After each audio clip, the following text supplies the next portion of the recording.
Well, hey there, everybody, and welcome to another episode of the Rate the Record podcast, episode 147. Thank you very much for joining me today. I am Chris, your host, here in my studio, like I always am, surrounded by these wonderful, beautiful posters, and also joined by you while I review some albums, and you can review them along with me, or even just listen to them, that's fine too, regardless. Welcome, glad that you're here today. Just before we go any further, I do want to remind you that if you like what you see and or hear today, there's one thing, a bunch of things, and all the things that I'm about to list that you can literally do right now or at any point during this episode to show your support for the show, and it is the following.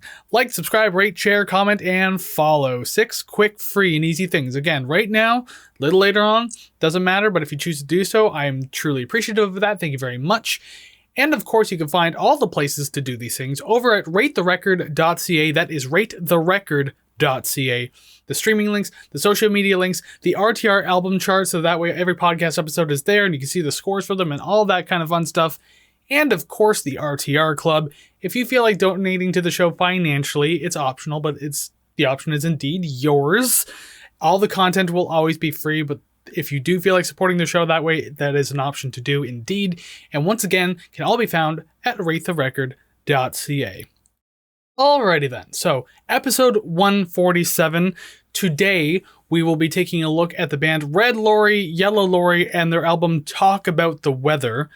And just before we get into the song reviews, let me tell you a little bit more about this album. It is the band's debut studio album, and it was released January 1985 through Red Rhino Records, a UK-based label most primarily known for indie releases. As of this release, the band consisted of Mick Brown on drums, Paul Southern on bass, David Wolfenden on guitar, and Chris Reed on guitar and vocals. The band also produced the record on their own as well. Because of the album's smaller independent release, it didn't gain much attention from critics, but it currently sits at a 4 out of 5 on AllMusic. The album peaked at number 3 on the UK indie charts, the highest charting Red Rhino release since Skeletal Family's 1984 release, Burning Oil, which hit number 1 on the same chart. The album in its original release only spawned 2 singles, This Today and Hollow Eyes. Well, there you go, just a little bit more about the album, just in case you didn't know already. There wasn't a whole lot I can find on this album, so whatever I told you is exactly all I could really find and put out there. But regardless, the more important thing is this actual album in front of me right here on the screen. As you can see, I'm on Qobuz, Talk About the Weather. Now, if you go onto one of these platforms, you will see that there is actually many songs, 19 to be specific, but the original vinyl release, which is all I'm doing, is the first 8 tracks. So from song 1 to Talk About the Weather to song 8, Being Happy, that's all we're doing. So really, it's only like 27 minutes of music. It's not all that long at all. And really, it's not all that bad. Let's find out how not bad it is at all by starting with song number 1, the title track, Talk About the Weather.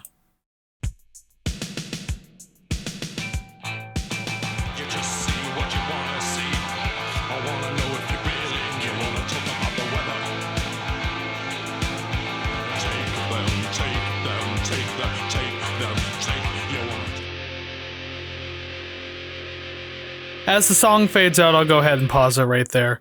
Song number 1, Talk About the Weather, the title track to this album. Solid start to the album for sure. I mean, I think there's so much that I enjoy about this track personally. Like, even in its simplistic nature, and spoiler alert, a lot of this album is simplistic nature. There's not like anything too complex going on here, but that doesn't really make or break an album. I mean, it can still sound just as good. And this is, again, a very solid start to this album. I mean, with this one, like, the tone of the guitars and the bass, I think, are fantastic all around, especially the bass. I just like how, like, I don't know, boxy and, like, a little harsh it kind of feels and sounds. Very raw, plucky type of bass. I really enjoy that kind of stuff, really cool. And then you have, like, the punchy but not too abrasive style of drums and the pattern and everything like that. And then the moody, low, and kind of aggressive approach to the vocals too. I think there's just like a lot working in this one overall. The guitar work is really cool overall too, as because I've already mentioned, like, the tones are good, but I like the guitar work in this song, from the short and like stabby sections between the verses to this suddenly expansive and like kind of hypnotizing, encapsulating like feeling that goes throughout the verses and the choruses and everything like that. I think it's just fantastic. It's just, I don't know, there's a lot to enjoy about this one. There's a lot that I really like that I could just keep going on about, but I'm trying to keep this short. So yeah, you know what? I think I said it last week when I did my Collective Soul episode, like, make sure that your title track is never boring. Well, the good news is this one is not boring. Great stuff all around. Let's see if that can continue on with song number 2, Hand on Heart.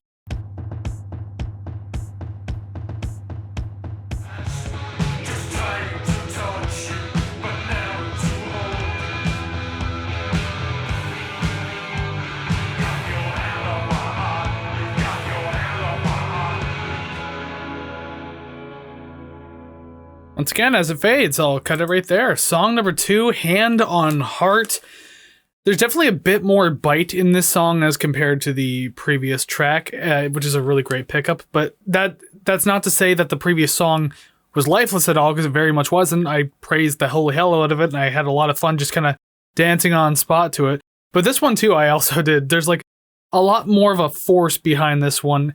And especially just like the bite of the vocals as well is just like a little more aggressive and everything like that. So you're getting just a bit more out of this one when it comes to that kind of thing. And nearly 4 minutes long. It's only 3 minutes and 48 seconds. There aren't really many long songs at all on this album.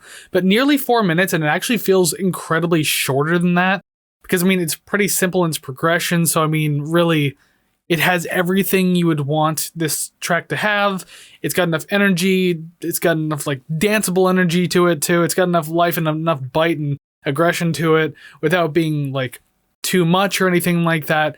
It has everything you would want in this, what feels like a short amount of time, and like not a crumb more, which, you know what, is perfect. Like the perfect amount of food on your plate. This song gives it to you. So once again, we're on kind of a roll here. This is good. This is good.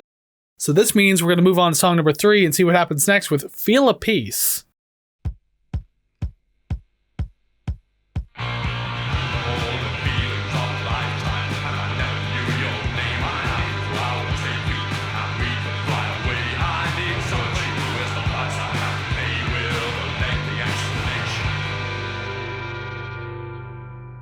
Another ring out, another pause before we get to the very end. Song number 3, Feel a Peace. This one, it's got a great fast pacing to it. This one's obviously very, very lively. Obviously a little bit more tame on the vocal side, not just getting that like aggressive kind of like snarling style of vocal again, which is completely fine. Not every song needs to be like that. But yeah, this one still definitely has like a livelier pace to it for sure. It's straightforward, very punchy. And it's just kind of like the other songs too. It has that kind of like dancey, dark style to it. So I'm just having a lot of fun moving around with these in the background. This album has been fun so far, even if in its like darker post-punk goth rock style nature. I've been having a lot of fun with this one. And there's a bit of like droning vocal experimentation in this one, which I found kind of neat. It was almost borderline like psychedelic feeling in a way. It was just like a nice little addition to have to the song. It was towards like the end for sure, like the kind of latter half of the song and everything like that. Like just little touches like that I can appreciate. It doesn't feel entirely necessary, but at the same time, it doesn't feel unnecessary. So I'm just kind of rolling with it, having fun. And it's a fairly short one, too. As I said, there's not a lot of long songs at all on this album, but this one being 2:42, it's just really short. So that's all I can really say beyond that. Good song, though. Definitely not terrible. Fantastic stuff all around. We're flying through this album because it's a short one. But you know what, though? Like, I could, like, listen to this over and over just because, like, these songs are just a bop. They're great. Let's see how I feel about song number 4, which is Hollow Eyes.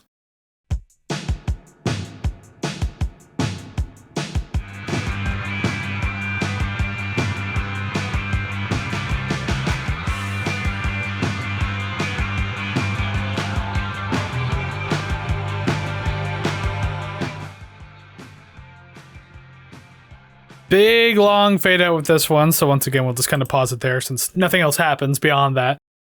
Song number 4, Hollow Eyes, and word of the day, fun, because we have another very fun track on this album for sure. Like, I know this band blends like a lot of post-punk and goth rock together and everything like that. This is definitely more of a post-punk highlight on the album for sure, above all else, and it's a genre that I find very enjoyable as well, so I like hearing this type of stuff.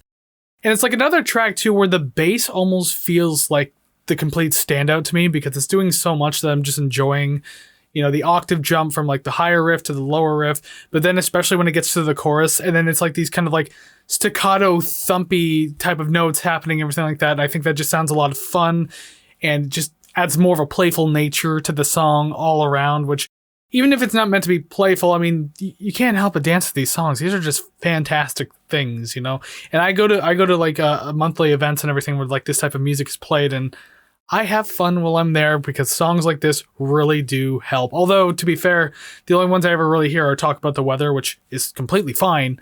But at the same time, I think a song like this would do very well in those events as well. That's just my own personal like little story for you there. It doesn't really work into the review at all. Just thought I'd throw it in. But yeah, just such a great song. That's all I'm trying to say. I guess it's like the long short of it. Solid single, super catchy, great stuff, period. There you go. That's the quickest review I can give for it.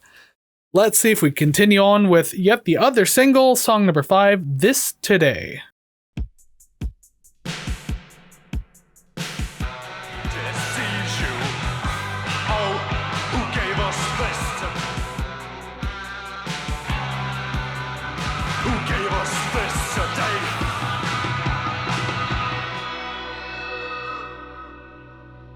Song number 5, This Today.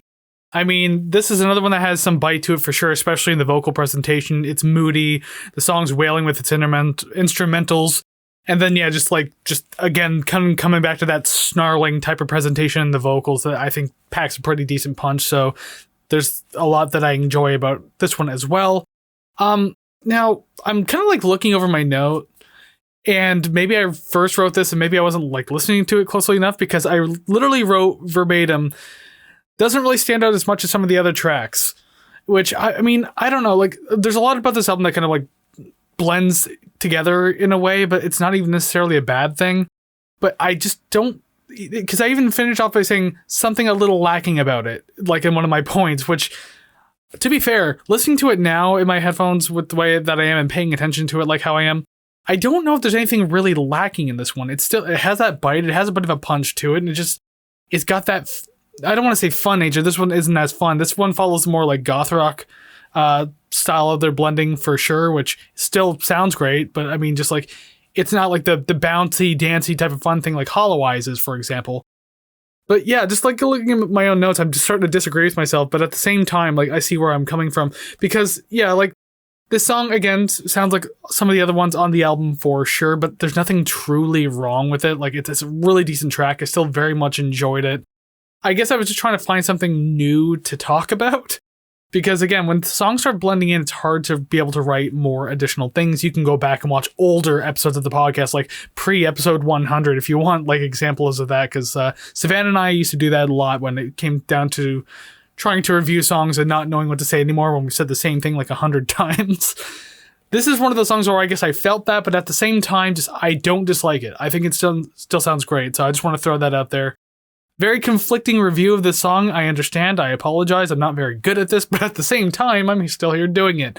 Good song, that's all you need to know. Feels like other songs on the album for sure, but still a good song. Let's see how song number 6 feels, which is Sometimes.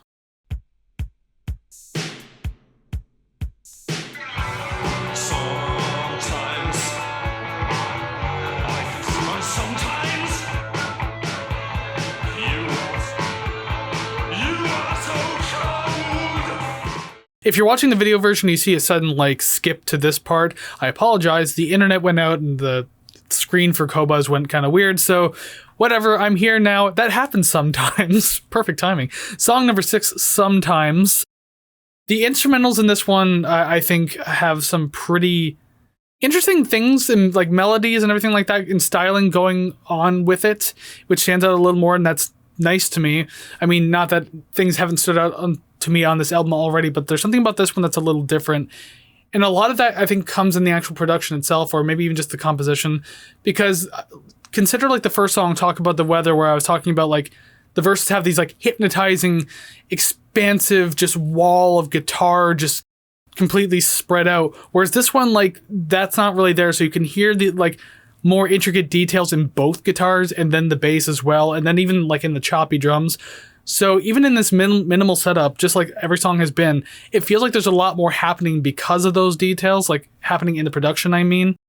So in that, to me, feels interesting, and that's even considering the fact that, once again, like some of the other songs, this one doesn't differentiate too much from other tracks on the album. So I don't know, it's neat that we're getting this like little note happening at this point in the album. Again, it doesn't feel too much different from other songs, but at the same time, you do the little things like this. It just kind of helps it stand out just a bit more. So I do enjoy things like that. So yeah, a pretty decent track. It has that message, that mixed message of just like being in love and then just like not being in love type deal. I don't know. I didn't dig through the lyrics too deeply, and there's not a lot of lyrics in the song to begin with. So gotta pull what you can, right? Anyways, we'll move on to the penultimate track of the album, song number 7, Strange Dream.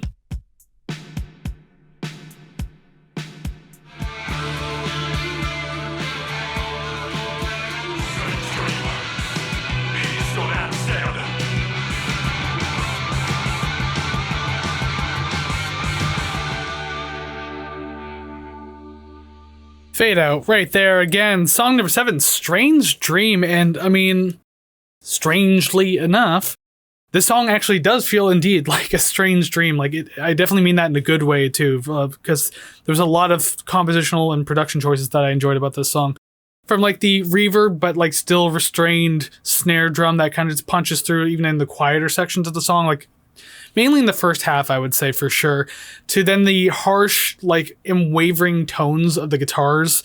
It really feels like dreamlike in that way. I guess just trying to traverse like the foggy images that you can see in a dream. That's what it kind of felt like at the beginning. And then the pacing picks up, and then it gets actually rather intense. And again, kind of adding to that strange dream feeling, because you know how dreams can be erratic and just throw you from like one emotion to the other fairly quickly. Well, that's exactly what this felt like. It was just kind of flowing for a bit, and then it just got punchy and fast. And even on that note too, like arguably probably the most aggressive and, dare I say, heaviest song on the album. I know this isn't an album really known for its heavy songs, but I think this one does a pretty nice job of that. It's nice to have this bit of a kick heading into the end of the record. So there's just a lot I liked about this one. The pacing ended up being fantastic. Things felt a little all over the place, but at the same time, I think that matches pretty well, like tonally with the song. So I don't really have much to complain about when it comes to this, for sure. So now let's close it out with one more song, song number 8, Happy.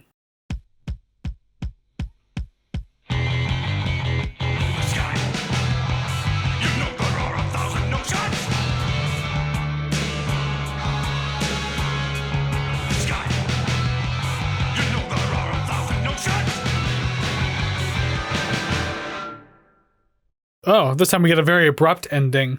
Song number 8, Happy, as I'm happy to put down my headphones for a minute here.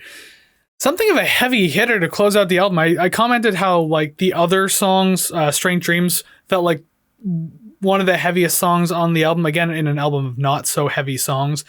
But this one kind of felt like that too. It was just very stabby and quick paced nearly all the way through the song, which works pretty damn well. And arguably on that heavy note too, it's probably the most aggressive vocal delivery like in the entire album, because you have like a lot of that like more snarling and kind of almost sarcastic tone to the voice once in a while. And then that occasional touch of yelling that happens too, which we haven't really gotten up to this point. So it really kind of catches you surprised as you're, heading out the door.